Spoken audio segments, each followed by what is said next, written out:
सन और सदगुरु लगभग 115 વર્ષ જૂની વાત.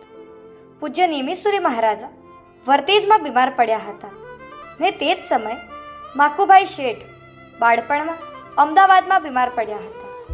તેમના પિતા મનસુખભાઈ શેઠે પૂજ્યશ્રી પાસે નિષ્ણાત ડૉક્ટરને મોકલ્યા ને દર કલાકે તાર કરી પૂજ્યશ્રીના આરોગ્યના સમાચાર આપવા કહ્યું. પૂજ્યશ્રીનો તાવ ઉતરે નહીં. ડૉક્ટર શું સમાચાર મોકલે? શેઠ બેચેન તાર પર તાર કરે રાખે. એકવાર એક જ રાતમાં 80 તાર કર્યા. ગુરુદેવની તબિયત કેવી છે મને કહો. તાર માસ્તર પણ તાજું. બીજા ડૉક્ટર દીકરાની સતત સારવાર કરી રહ્યા હતા. દીકરાની તબિયતમાં કંઈક સુધારો થયો. શેઠે કહ્યું, તમે આજે ને આજે વર્તે જ જાઓ ને ગુરુદેવની તબિયત ન સુધરે ત્યાં સુધી ત્યાં જ રોકાજો. ડૉક્ટરે પરિસ્થિતિ જોઈને કહ્યું, શેઠ, માકુભાઈની સારવાર છોડીને ત્યાં જવાનું મને ઠીક લાગતું નથી.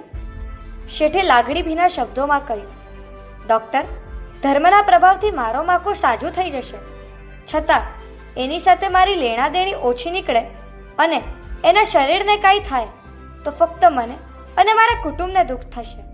પણ જો ગુરુદેવના પુણ્યદેહને કાંઈ થશે તો સકલશ્રી સંઘ અને શાસન માટે દુઃખકર થશે. માટે તમે હમણાં ને હમણાં વર્તે જ જાઓ.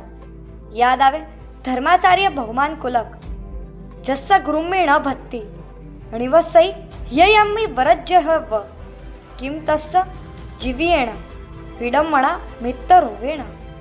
જેના હૃદયમાં વજ્રની રેખા જેવી દૃઢ ગુરુ ભક્તિ નથી, એનું જીવન ફોગટ છે. એનું જીવન એક ઉપાધિથી વધુ કશું જ નથી.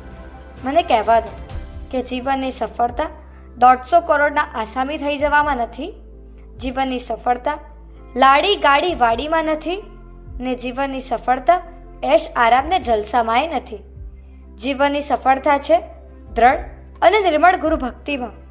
આજે જીન શાસનમાં લાખોના ખર્ચે થતા સામૈયા દેખાય છે. ચાંદી ને સોનાની ઘીનીથી થતા ગુરુ પૂજનો દેખાય છે. ગુરુદેવના સાચા મોતીઓથી થતા વધામણાએ દેખાય છે. ફક્ત મનસુખભાઈ દેખાતા નથી.